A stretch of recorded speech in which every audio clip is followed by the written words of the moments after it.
Welcome back to our Tennessee property and our homestead and our channel and everything under the sun. Today we're doing something kind of fun. We're dropping the biggest tree I've ever cut. As you can see, it was a success, but keep watching if you want to see the whole story.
I didn't crush the camper. Woo! Timber.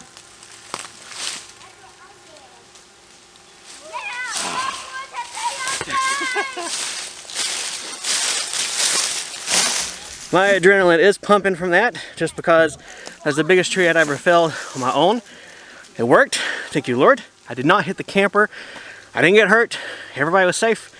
And our last dangerous tree of the woods is on the ground.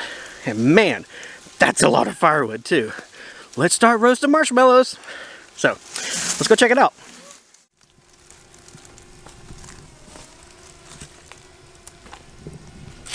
It's a big tree.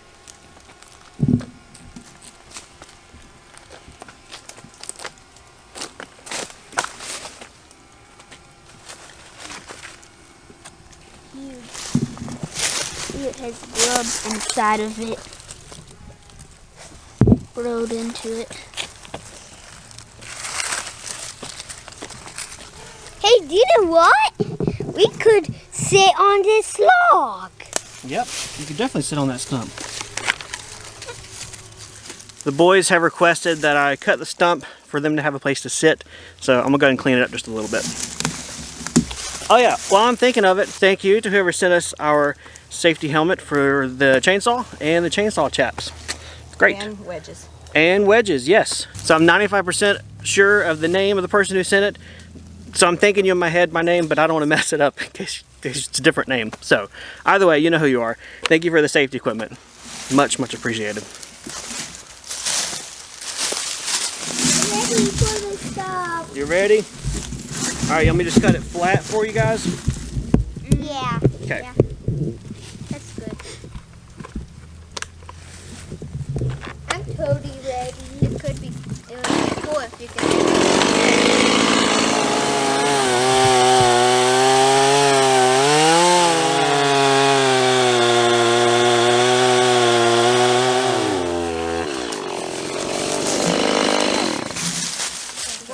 Spiders and bugs all over it.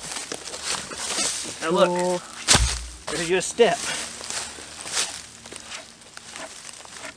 What's cool, guys, is you can see that it had fungal growth on it. Hold on, close your eyes. See this? Kind of fungal growth. Homeschool lesson. So look, guys, this is from fungal growth. The lines like that, and anywhere you see like holes, like right here, that's from bugs. Ew, bugs. Right here. And one reason that's really good to keep these stumps here is come here and look right here. What do you see inside? Bugs. A bunch of bugs. What kind of bugs? Roly-polies. Yep. And you know what they eat? No? Dead stuff. Dead plants and stuff like that. And so they help decompose this. But there's probably like 1,000 under here. So you can see a bunch of them right there. Oh, there's a big fat one. And so they help decompose all this. Wow. So let's not peel too much off so they can still eat. And this is their own little ecosystem. Look, this hole. In this. Our main reason for taking this tree down was, number one, safety. We spent a lot of time in the woods, our boys spent a lot of time in the woods, so we have been working, mostly behind the scenes, on taking a lot of the standing dead trees down. This one was the last one for this area of the property that we're really going to be around the most. There might be a couple of more, but they're way back at the other edge of the woods. But we wanted to make sure we got this one down sooner than later. So safety was the biggest one. The second one is because we're planning on doing some structures here. I'm probably going to put my first little workshop in this area because the camper is right here, just out of the frame. And I knew, okay, before we put anything here, we got to get rid of that dead tree. So getting it down allows us to now to be able to put something in this area and not just tempt fate by hoping the tree doesn't fall and crush our buildings. At this point, this tree's gone. Everything else in this area looks nice, alive, and healthy, and should be here for a very long time. So I'm very glad that that tree fell correctly, wonderfully, and perfectly. Truth be told, we weren't sure where it was going to go, and if it went wrong, it could have hit our camper. So before we started cutting on the tree, Angela's minivan is parked like halfway down the driveway.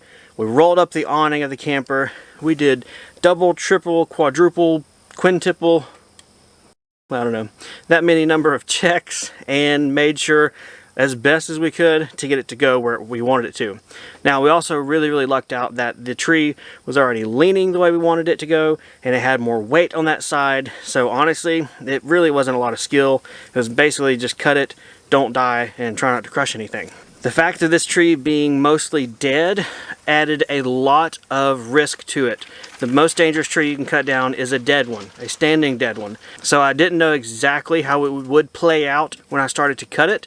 That's why I went very slowly, carefully. I listened, I watched. Most of the time while I had the saw, I had a firm, secure grip, but I was watching the tree up top to see if any kind of bark was delaminating or it was giving any signs of, hey, I'm about to crush you up above.